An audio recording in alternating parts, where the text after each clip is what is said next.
So let's read the question. Question says that which of the following statements on human kidney is false? Right? We have given 4 statements of human kidney. Right? We have to choose the false one. Right? तो यहाँ पे first statement हमारा क्या है कि renal plasma flow is normally 660 ml per unit. ये जो statement है वो फॉल्स है बिकॉज जो रीनल ब्लड फ्लो है, renal plasma flow or blood flow both are the same, right? renal plasma flow जो होगा वो कैसे होगा, volume of blood delivered to kidney, right? Volume of blood delivered kidney और unit time, right? तो kidney जो है वो रिसीव करेगी अमाउंट कितना, about 1000 to 1250 ml per minute जो है वो ब्लड को, प्लाज्मा को रिसीव करेगी, राइट? उसमें से जो ब्लड है, राइट, वो अगर आवरली हम बात करें तो कितना होगा, 60 to 75 लीटर पर आवर होगा, राइट, ना कि 660 ml, राइट? तो ये स्टेटमेंट फॉल्स है. Second statement says that blood flow in the cortex is greater than that in the medulla, right? तो जो भी 90% जो ब्लड फ्लो होगा,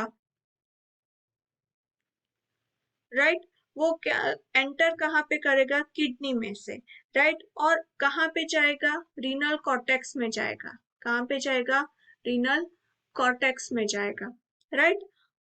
और जो बचा हुआ अमाउंट है वो कहाँ पे जाएगा, मेड्यूला में,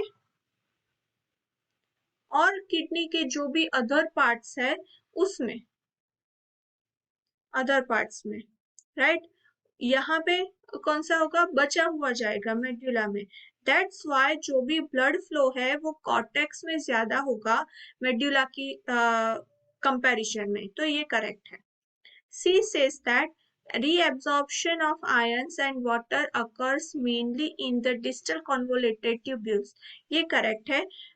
Into the distal convoluted tubule in DCT, right, जो ions है and water, right, वो क्या होगा, reabsorbed होगा, reabsorbed. वो किसकी इन्फ्लुएंस से होगा, हार्मोन के इन्फ्लुएंस से.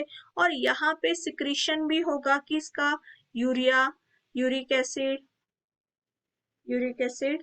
राइट, और क्रिएटिन का.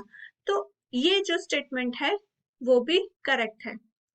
This statement says that the renal blood flow is decreased in the dehydration, right? जब भी डिहाइड्रेशन की सिचुएशन आएगी, डिहाइड्रेशन, राइट, यानी कि हमने वाटर का इंटेक कम किया है, राइट, तभी क्या होगा, जो भी रीनल ब्लड फ्लो है, राइट, वो डिक्रीज हो जाएगा, राइट?